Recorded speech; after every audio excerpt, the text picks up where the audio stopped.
ఢిల్లీలో రాణించాలి అనుకున్న రఘురామకృష్ణరాజు గారికి భారతీయ జనతా పార్టీ పొమ్మనలేక పొగబెట్టిందని, దానితో రఘురామకృష్ణరాజు గారు ఢిల్లీ నుంచి ఇప్పుడు ఉండి రాజకీయాలకు మాత్రమే పరిమితమయ్యారు అంటూ ఒక వార్త సోషల్ మీడియాలో చక్కర్లు కొడుతున్నటువంటి నేపథ్యంలో ఈ అంశానికి సంబంధించి మనతో మాట్లాడేందుకు ప్రముఖ రాజకీయ విశ్లేషకులు, ప్రముఖ సీనియర్ జర్నలిస్ట్ సిఎస్ రావు గారు మనతో ఉన్నారు. సార్తో మాట్లాడదాం.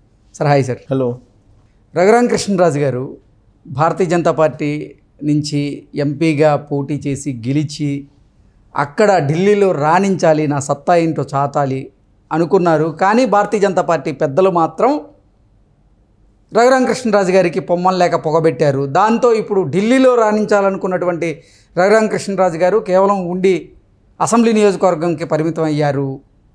అక్కడ కూడా ఆయనకి కొంత ఎదురీత ఉంది అంటూ కూడా కొన్ని వార్తలు ఇప్పుడు సోషల్ మీడియా వేదికగా చక్కర్లు కొడుతూ ఉన్నాయి.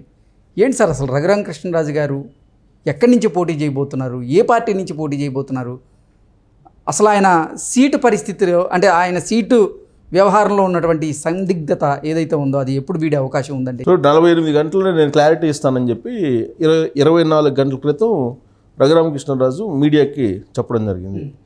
ఆయన 48 గంటలు అంటే ఆల్మోస్ట్ ఇవాళ సాయంత్రానికి అనౌన్స్ చేస్తారు. ఆయన అంటే ఎక్కడి నుంచి అనౌన్స్ చేస్తారు అని అంటే ఇప్పుడు ఉన్నటువంటి పరిస్థితుల్లో ఉండి అసెంబ్లీ నియోజకవర్గం నుంచి పోటీ చేయడానికి సిద్ధపడుతూ ఉన్నారు ఆయన. అంటే దీని అర్థం ఏంటి? ఆయన గ్రాఫ్ పెరిగినట్ట రాజకీయంగా, లేదా తగ్గిపోయినట్ట? అసలు ఎక్కడి నుంచి ఏ స్థాయికి ఆయన వచ్చాడు అనేది ఆయన అభిమానులు ఇప్పుడు చర్చించుకుంటున్నారు. అసలు రఘురామకృష్ణరాజు ఏంటి, ఎందుకు ఇంత పరిణామాలు ఆయనకి వ్యతిరేకంగా వచ్చాయి అనే దాని మీద చాలా సీరియస్గా చర్చ జరుగుతుంది.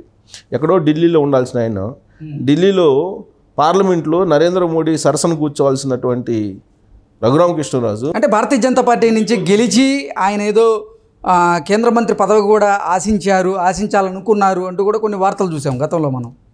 ఇప్పుడు అసలు అసలు ముందు ఎంపీ టికెట్ కూడా లేదు భారతీయ జనతా అంటే ఆయన హైప్ క్రియేట్ చేస్తున్నాడు. చాలా హైప్ క్రియేట్ చేసుకున్నారు.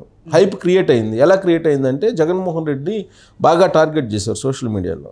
బాగా టార్గెట్ చేసి రచ్చబండ అనేటువంటి కార్యక్రమం ద్వారా జగన్మోహన్ రెడ్డికి అసలు ప్రతిపక్షం నేనే అనే యాంగిల్లో ఆయన బాగా హైలైట్ అయ్యారు. సోషల్ మీడియా సంగతి మనకు తెలిసిందే. రాత్రి సెలబ్రిటీని చేసి పడేస్తాయి ఎవరినైనా సరే, ఆ తర్వాత డామ్ను పడేస్తాయి. సో అదే కోవలోకి ఇప్పుడు రఘురామకృష్ణరాజు వచ్చారంటూ కనిపిస్తుంది. ఎందుకంటే ఆయన జగన్మోహన్ రెడ్డిని 4 సంవత్సరాల పాటు డి అంటే ఢీ కొట్టి, జగన్మోహన్ రెడ్డి ఎన్ని ఆంక్షలు పెట్టినా, జగన్మోహన్ రెడ్డి ఎన్ని రకాలుగా ఆయన ఇబ్బంది పెట్టినా కానీ నిలబడి రచ్చబండి అనేటువంటి కార్యక్రమం ద్వారా జగన్మోహన్ రెడ్డిని ఒక రకంగా ఆడుకున్నటువంటి పొలిటీషియన్ రఘురామకృష్ణరాజు. ఆయన ఒక హైప్ క్రియేట్ అయింది ఆయనకి రాజకీయాల్లో కానీ, లేదా జగన్మోహన్ రెడ్డి వ్యతిరేకుల్లో కానీ ఆయన్ని చాలా ఎక్కువగా ఊహించుకుంటూ ఉంటారు. కానీ ఆయన చేసిన తప్పు ఏంటంటే రఘురామకృష్ణరాజు ఆయన ఎంపీ, నరసాపురం నుంచి ఆయన ఎంపీగా గెలిచారు, వైఎస్ఆర్ కాంగ్రెస్ పార్టీ ఎంపీగా. ఆ తర్వాత జగన్మోహన్ రెడ్డి ప్రజా వ్యతిరేక విధానాలు నచ్చక వ్యతిరేకంగా మారారు. ఆయన రెబల్ ఎంపీగా కొనసాగుతూ వచ్చారు. కానీ 4.5 సంవత్సరం పాటు ఆయన ఎప్పుడైనా సరే పార్లమెంట్లోకి వచ్చారా? ఆయన సొంత పార్లమెంట్కి అంటే ఒక్కసారి కూడా రాలా. లాస్ట్కి ఆయన సొంత పార్లమెంట్లో నరేంద్ర మోడీ వచ్చిన రోజు కూడా ఆయన ఆ సమావేశానికి రాలా. ఇక్కడ అల్లూరి సీతారామరాజు ఏదో పెట్టారు అక్కడ విగ్రహ ఆవిష్కరణ సభ, దానికి కూడా ఆయన రాలేకపోయినా సొంత నియోజకవర్గంలో నరేంద్ర మోడీ ప్రధాని హోదాలో వచ్చి సభ పెడుతుంటే ఆ పార్లమెంటు అసలు లోక్సభ పరిధిలో ఉండేటువంటి ఎంపీ రాలేదు అని అంటే ఆయనకి ఎంత భయం ఉంది జగన్మోహన్ రెడ్డి అని అంటే అర్థమవుతుంది. 4.5 సంవత్సరాల పాటు ప్రజలందరికీ దూరంగా ఉండి ఇప్పుడు ఆల్ ఆఫ్ సడన్గా నాకు నర్సాపురం టికెట్ ఇవ్వు అని అంటే ఎందుకు ఇస్తారు అనేది ఒక క్వశ్చను. రెండు ఏంటంటే అసలు బీజేపీలోనే చేరకుండా బీజేపీ టికెట్ అసలు ఆశించడం ఏంటి అనేది రెండో పాయింట్. మూడో పాయింట్ ఏంటంటే అసలు ఈయన ఏ పార్టీలోకి కూడా చేరకుండా అన్ని పార్టీలకు దూరంగా ఉంటూ ఏం సాధించాలనుకున్నాడు ఈయన, అంటే ఈయన ఎక్కువగా ఊహించుకున్నారా అనేటువంటి ఒక చర్చ జరుగుతోంది. సో ఇలాంటి పరిస్థితుల్లో ఇలాంటి ఊహాగానాలకు కానీ, ఇలాంటి చర్చలకు కానీ, ఇలాంటి అభిప్రాయాలకు కానీ తెరదించుతూ 48 గంటలు ఆయన డెడ్ లైన్ పెట్టాడు. ఈ 48 గంటల తర్వాత నేను ఒక స్పష్టత ఇస్తానని చెప్పి ఆయన స్పష్టత ఇవ్వకపోయినా ఇచ్చినా ఒకటే ఒక మార్గం ఉంది ఆయనకి, ఉండి నుంచి పోటీ చేయడమే.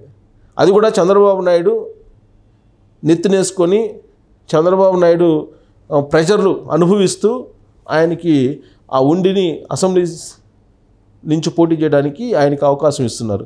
అక్కడ కూడా ఏదో రెబల్స్ బెరదుంది అంటూ కూడా కొన్ని వార్తలు వస్తాయి. ఉండి అసెంబ్లీ నియోజకవర్గం ఇచ్చినప్పటికీ చంద్రబాబు నాయుడు తప్పుకోలేక, రఘురామకృష్ణరాజుని కాదనలేక, ఆయన జగన్మోహన్ రెడ్డిని 4.5 సంవత్సరాల నుంచి వ్యతిరేకిస్తూ వచ్చినటువంటి కారణంగా చంద్రబాబు నాయుడు ఆయన్ని కాదనలేక రాష్ట్ర ప్రయోజనాల కోసం పోరాడినటువంటి ఒక రాజకీయవేత్తగా గుర్తించి ఒక రకంగా త్యాగం చేస్తున్నారు చంద్రబాబు నాయుడు.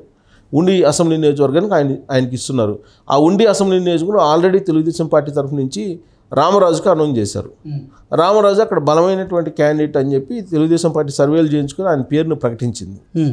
అయితే రామరాజుకి అనౌన్స్ చేసిన తర్వాత శివరామరాజు అక్కడ ఇండిపెండెంట్గా పోటీ చేస్తానని చెప్పేసి ఆయన అనౌన్స్ చేయడం జరిగింది. ఆ శివరామరాజును కూడా మాట్లాడుతూ చంద్రబాబు నాయుడు స్వతంత్ర అభ్యర్థిగా పోటీ చేయకుండా కొంత సద్దుమణిచేటువంటి ప్రయత్నం చేశారు. ఇలాంటి సమయంలో రఘురామకృష్ణరాజు ఎంటర్ అయ్యారు. అయితే ఇక్కడ కలిసి వచ్చేటువంటి అంశం ఏంటంటే రఘురామకృష్ణరాజు అభ్యర్థిత్వాన్ని శివరామరాజు యాక్సెప్ట్ చేస్తున్నారు. రామరాజు నాకు వచ్చినటువంటి అవకాశం పోతుంది అని చెప్పి బాధపడుతున్నాడు. ఇంతకాలం పాటు ఆయన కాన్స్టిట్యున్సీని కనిపెట్టుకొని ఖర్చు పెట్టి ప్రజల్లోకి వెళ్ళి తీరా ఎన్నికలు 30 days ఉందనగా నీకు టికెట్ లేదు, నేను రఘురామకృష్ణరాజు తీసుకొస్తున్నానంటే ఇప్పుడు రామరాజు తిరగబడేటువంటి పరిస్థితికి వచ్చింది.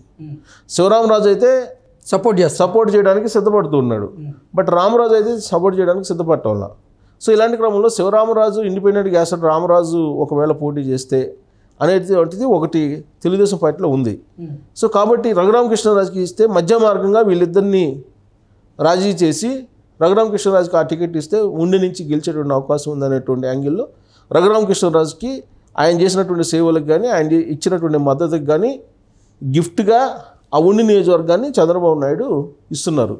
అది కూడా ఊరికే ఒకట్ల రఘురామకృష్ణరాజుకి. రఘురామకృష్ణరాజు చేసినటువంటి సేవలు కానీ జగన్మోహన్ రెడ్డి వ్యతిరేకించినటువంటి తీరుని కానీ తెలుగుదేశం పార్టీలో ఉండే బలమైనటువంటి క్యాడర్ కానీ లేదా ఇతర దేశాల్లో ఉండేటువంటి తెలుగుదేశం పార్టీ సానుభూతి పరులు కానీ వీళ్ళందరూ కూడా రఘురామకృష్ణరాజు వెంట నిలిచి ఆయనకి సపోర్ట్గా ఉన్నారు.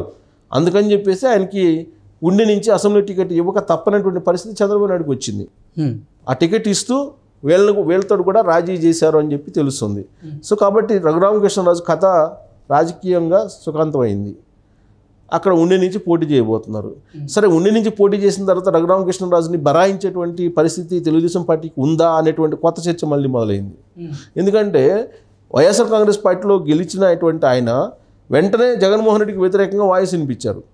గతంలో కూడా 2019కి ముందు కూడా ఆయన తెలుగుదేశం పార్టీ నుంచే వైసీపీలోకి వెళ్ళాడు. అవును, చివరి నిమిషంలో ఇక్కడ ఆయనకి టికెట్ కన్ఫర్మ్ అయిన తర్వాత ఆఫ్టర్నూన్ మళ్ళీ కన్ఫర్మ్ అయిన తర్వాత వెళ్ళారు. ఎందుకు వెళ్ళారు ఎవరికి తెలియదు. జగన్మోహన్ రెడ్డి దగ్గరికి వెళ్ళారు. ఆయన అక్కడ ఉన్నారా, అక్కడ లేరు. అక్కడ లేకుండా జగన్మోహన్ రెడ్డికి వ్యతిరేకంగా వాయిస్ వినిపించారు. ఇప్పుడు రేపు చంద్రబాబు నాయుడు ముఖ్యమంత్రి అవుతారు. ఆ తర్వాత రఘురామకృష్ణరాజు పరిస్థితి ఏంటి? రఘురామకృష్ణరాజు వ్యతిరేకంగా ఉంటారా లేకపోతే అనుకూలంగా ఉంటారా అనేది స్పష్టత లేదు. ఆ విషయంలో ఎవరికి స్పష్టత లేదు తెలుగుదేశం పార్టీ వర్గాల్లో కూడా. ఈవెన్ రఘురామకృష్ణరాజుకి మద్దతు పలుకుతున్నటువంటి వాళ్ళల్లో కూడా స్పష్టత లేనటువంటి పరిస్థితి నెలకొంది. సో ఇలాంటి పరిస్థితుల్లో రఘురామకృష్ణరాజు ఇప్పటికైనా ఆయన కొంత మార్చుకోవాల్సిన అవసరం ఉంది రాజకీయ పందాన్ని. అలా కాకుండా 5 సంవత్సరాలకో లేదా 2 సంవత్సరాలకో సంవత్సరానికో ఒకసారి ఏదో ఒక రాజకీయపరమైనటువంటి ఇన్సిడెంట్ జరిగినప్పుడు తన పందాన్ని మార్చుకొని తను ఇష్టానుసారంగా కనుక రాజకీయ పరమైనటువంటి స్టేట్మెంట్లు ఇస్తూ ఉంటే తన రాజకీయ భవిష్యత్తుకే ప్రమాదం అనేది ఇప్పుడు ఆయన అభిమానులే ఇప్పుడు ఆయనకి ఎక్కడో దగ్గర అసెంబ్లీనో లోక్సభ ఇవ్వాలని కోరుకుంటున్నటువంటి వాళ్ళు పడుతున్నటువంటి ఇబ్బంది అది. ఓకే, అలాంటి అభిప్రాయంతో ఉన్నారు. సరే, వాళ్ళు ఏదో ఊహించుకుంటున్నారు తెలుగుదేశం పార్టీకి సంబంధించినటువంటి వాళ్ళు కానీ లేదంటే రఘురామకృష్ణరాజు అభిమానులు కానీ ఉండి నుంచి గెలుస్తారు, ఆయన స్పీకర్ అవుతారు, జగన్మోహన్ రెడ్డిని ఆర్డర్ చేయాలి, ఆయన అధ్యక్షాన్ని పిలవాలి జగన్మోహన్ రెడ్డి రఘురామకృష్ణరాజు, ఇలాంటి ఏదో ఊహించుకుంటున్నారు చాలా. లేదంటే అసలు రఘురామకృష్ణరాజు రాబోయే రోజుల్లో హోమ్ మినిస్టర్ అడుగుతారని ఇంకొకళ్ళు. సరే, ఇట్లా రకరకాల మాట్లాడుకుంటున్నారు. అవన్నీ సాధ్యం కాదు. ఇప్పుడు వాటిని విని రఘురామకృష్ణరాజు ఊహించుకుంటే ఎక్కువగా మళ్ళీ ఆయన రాజకీయపరమైనటువంటి యూటర్న్ తీసుకోవాల్సి వస్తుంది. ఓకే, అదే ఇప్పుడు ఆయన అభిమానులు కూడా ఇప్పుడు చర్చించుకుంటున్నారు. సో ఏదైతేనేమి ఆయన 48 గంటల డెడ్లైన్ పెట్టినప్పటికి కూడా ఉండి నుంచి ఆయన పోటీ చేయబోతున్నారు అనేది అందరికీ తెలిసినటువంటి విషయమే. అక్కడి నుంచి అయినా కానీ ఆయన ప్రస్థానం ఎలా ఉండబోతుంది అనేది మనం చూడాలి. ఓకే అండి, థ్యాంక్ యూ.